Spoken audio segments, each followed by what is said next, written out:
taking care of his horse, Poncho. Yes, he helps his father around the farm too, and lots of things are just plain work. But feeding Poncho, well, that's different. He's such a pal, always whinnying when a fellow gets home from school. Ken has taught him to shake hands too. Hi there, old boy. But enough of that, Poncho. There's work to be done. Ken asks his father what he must do today. Mr. Maple is really proud of the way Ken does his work. His sister Jean helps too. Well, first thing, you'd better take care of the chickens. The Maples run a general farm with poultry and pigs as sidelines. They have about 700 chickens and ducks. These are white Pekin ducks. The chickens are New Hampshires. The ducks and the chickens eat the same food, and they get along very well together. They eat a mash made out of such things as wheat, oats, barley, alfalfa, and corn.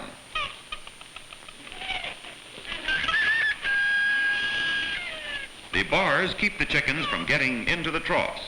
Well cared for chickens are strong and healthy. They will lay better, live longer, and require less care. They like to scratch for worms and bugs. In hot weather, they dig up the cool dirt to lie in. Good, healthy chickens require little care beyond cleaning and feeding.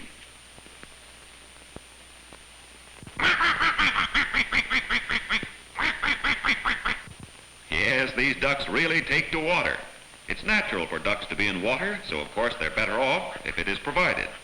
Even when they swim, they stay dry under their feather raincoats. On this farm, chicken yards and houses are kept scrupulously clean. It takes lots of work, as Ken will tell you. In the chicken house, each chicken has a separate cage. These chickens were brought up this way, and it seems to agree with them. They lay more eggs on the average than those in the chicken yards. Chicken fertilizer is excellent for the soil. They will spread it over ground that needs enriching.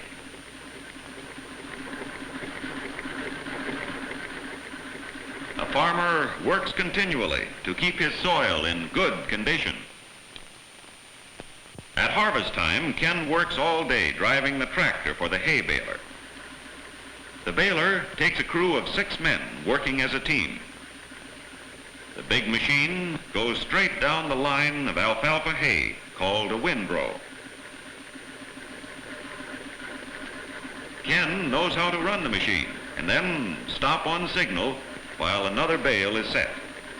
The man on top shoves the right amount of hay for one block into the presser. Several blocks are pressed together to make a bale. When the bale drops down, it must be tied by the wire binder. As you can see, tying the wires requires skill, as the wire binder must work fast to keep up with the rest of the crew. They drive up and down the rows until the whole field is baled.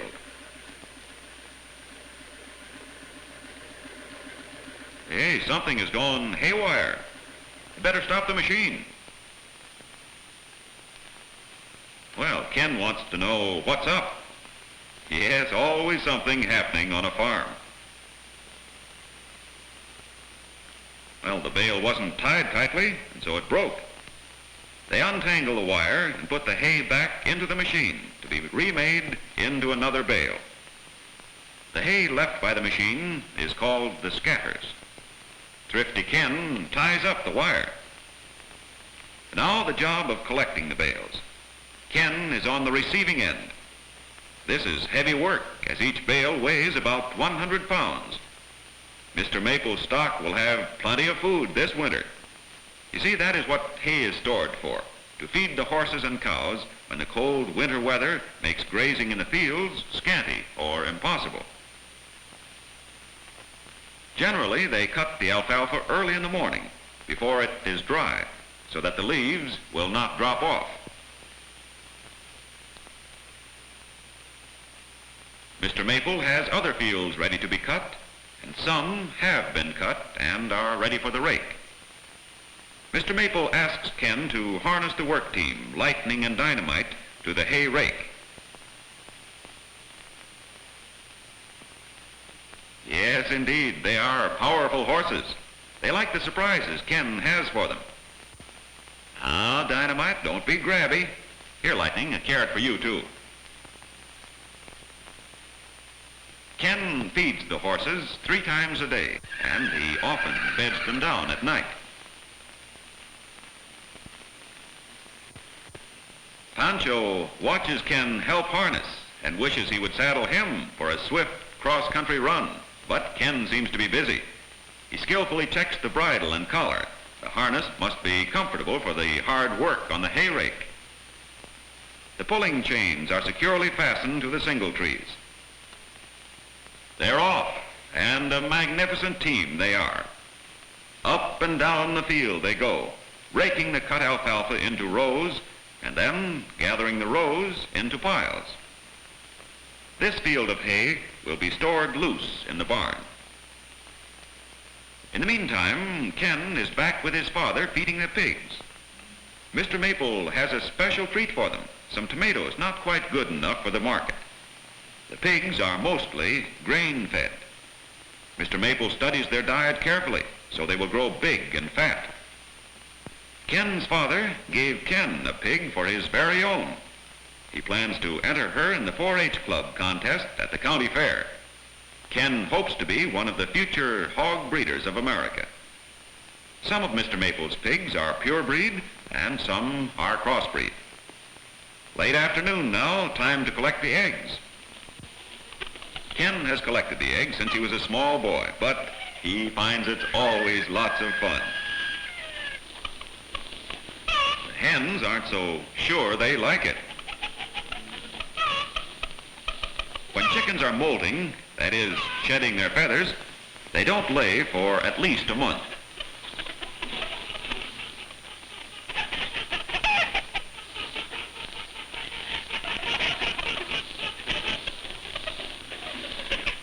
Ken's mother wants these eggs right away.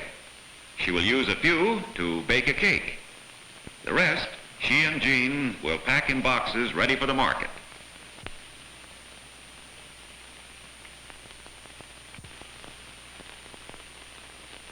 And now it's time to milk. 4 cows on the place make it possible to sell a little milk to neighbors. Mr. Maple has 2 helpers, but today he does the milking himself. Ken wants to be a good farmer, but he just can't milk like his father. Yes, he tries hard, but he's pretty slow.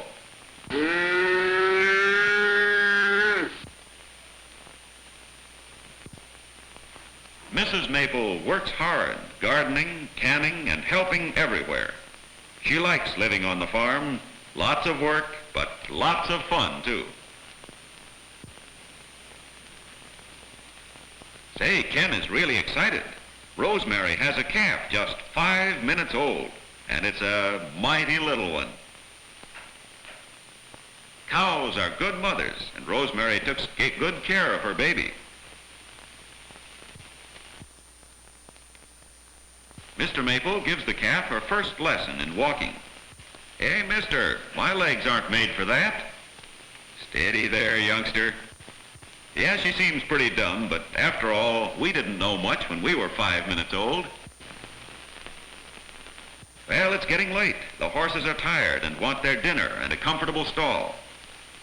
The cool water tastes good after the long, hot day in the fields. Ken will bed them down and make them comfortable for the night.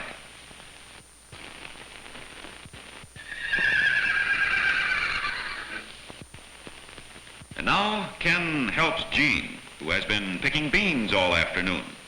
Jean will help her mother can them for the winter months. She has already won prizes for her fruit at the county fair.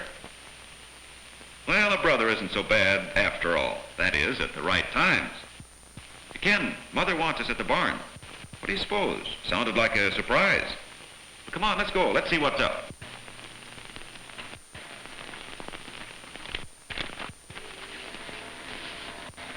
Well, Brownie has 5 brand new baby kittens. Yes, Brownie trusts her family, but after all, a cat only has 9 lives and ought to be careful. Yes, this is an exciting day, but no more so than most days on a farm. Something is always happening. Ken and Jean wouldn't change their life for anything. Would you?